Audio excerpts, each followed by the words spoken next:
Let's talk a little bit about painting the bows. And I did finish my raven bow last night. So everything has been filled in. It's a beautiful bow. I love the raven design. To make the template, had my cereal boxes or whatever boxes all glued together. So I had a strip that was half a bow length. And then, basically just kind of sketching it out with a pencil. And if I don't like a line, just erase it, and start over again until I get my final. Then I cut it out with scissors and a razor blade. In sections. I've got a section from here to here, and then I've got this section, and then I've got just a template for this, and I've got a raven head so I can get this one because it's a full section, so I don't have the raven head cut out, but I can do it by eye. That back of the head just follows this thing. On this next bow, this template was made, these half circles, descending size. From the tip down here, the circles get bigger. This was for an elm flat bow, and I've got an elm flat bow video or two.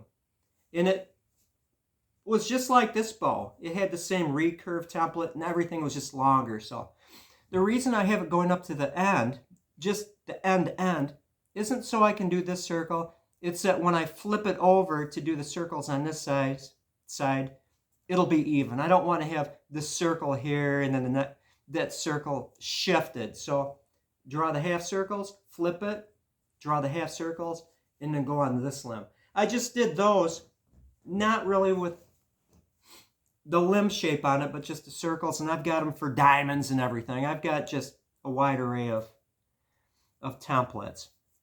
The next thing, paintbrushes. Do not, under any circumstances, cheap out on paintbrushes. So this was an art set, and I just threw away the brushes that were just garbage. I like this. It's long and thin, and when you wash it out, rub it on a bar of soap to keep the shape. When it's long and thin, it's good for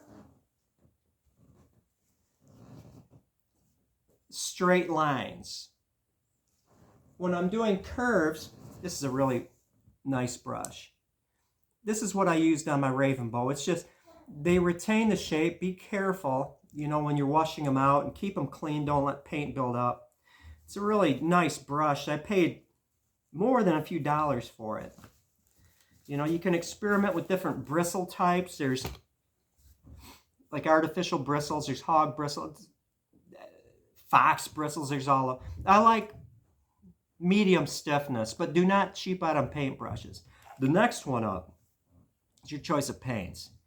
And when you're shopping for paints, think of odd colors.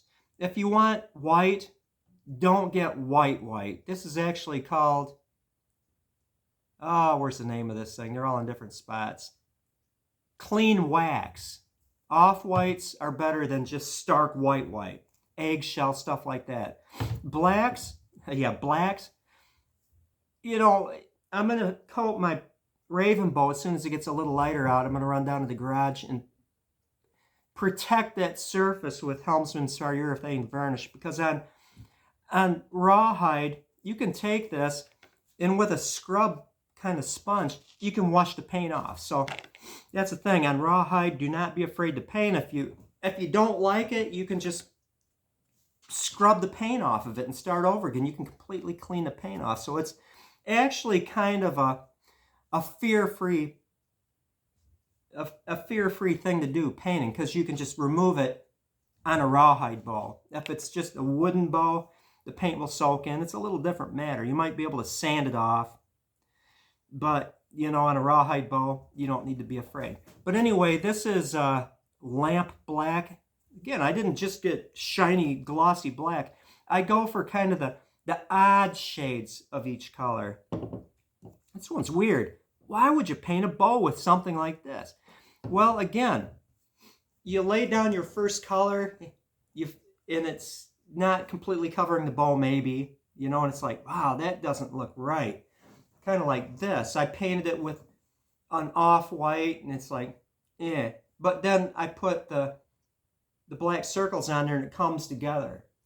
Don't think that each step, the bow should look awesome. It's when it's finished it looks awesome. So you need to be able to, in your mind's eye, imagine what it will look like. But getting back to the odd colors, you know, the perfect burgundy, the perfect orange. When you're looking at the selection of paint, it's like, that's kind of an odd looking orange. This is called spiced pumpkin. Well, it's, you know, coming on to October. But odd colors, off colors seem to work really well. You need to have a sponge. And what I use for this, on my Raven bow, for example, you're drawing the pencil lines on there. Don't use Sharpie for your lines. You're using the pencil lines, and the template might shift, and so you're going to modify your paint job, not following the lines. They're just a guide. Those aren't like set in stone. And when you finish, like around the eyes, for example, because when you pencil line around a template, you're creating a smaller eye. And so you will see those pencil lines. After it's dry, you can take a wet sponge and you can gently wash off the pencil lines. If you do it too hard, if I used a scrubby, I'd remove the black paint. But you can wash the pencil lines off of there. Now if I was to do this in white, and I'm very careful, and like around that eye I've got a pencil line, doesn't look that great, but when I hit it with urethane varnish, the Helmsman, that pencil looks a little different. And so if I'm doing a white, it's a really neat effect. I will leave the pencil lines on the border of the white, and it's, again, a cool effect. What else was I going to say? Oh, the pencil, have a good pencil sharpener, have, you know, a damp towel, paper towel. So if, oh man, grab the Raven bow again. If I don't get a clean edge along here, I can just take my damp, not wet but damp, and wipe it along the edge and remove the paint that might have gone down onto the wood that makes it uneven. So it's all about, you do something and you're ready to fix it right away. Not everything works out perfectly the first time. I think that about covers it. I'm not going to go off on a tangent. I need to like make breakfast. Oh, I just went off on a tangent.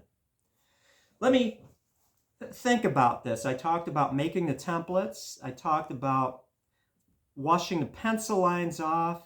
Helmsman Spar urethane varnish. Don't cheap off on paint brushes. And you know, this stuff is not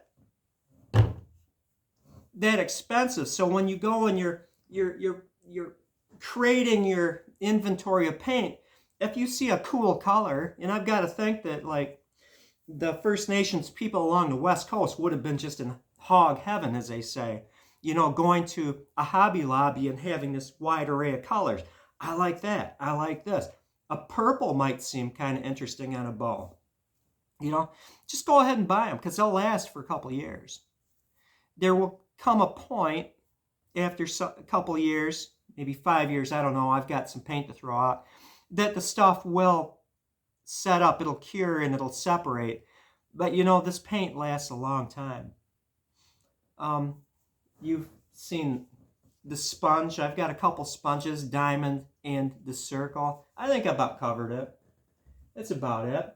Well, it looks light enough. I'm going to put my coat, just a single coat of Helmsman Spar urethane varnish on my Raven bow just to protect that paint. It turned out very nice. I don't want it to get scratched off. With that, oh, okay, this is an important factoid.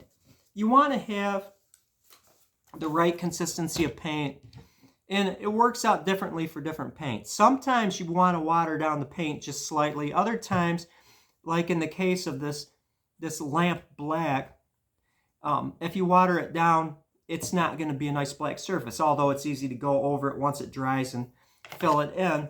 So in the case of the lamp black, this is just a Tupperware lid, and I can put water in one of these channels and then keep that paintbrush damp and then use the full strength paint. In other cases, some of the paints fill in very good. It's ironic that sometimes the darker colors don't fill in on one coat. Is I can take the water droplets here and then mix it to the right consistency. So I've got a little source of water here. I don't do what I do. Sometimes I'll just go, and I'll have like colored on my lips here to keep it the right amount of dampness. But this brush has seen a lot of work, and look how nice that tip still is. That's the key, a nice paintbrush. Don't borrow your kids, cheap plastic handle. The hairs are going all which way. You need to have a good paintbrush. That's all. Have a good one. Thank you for watching.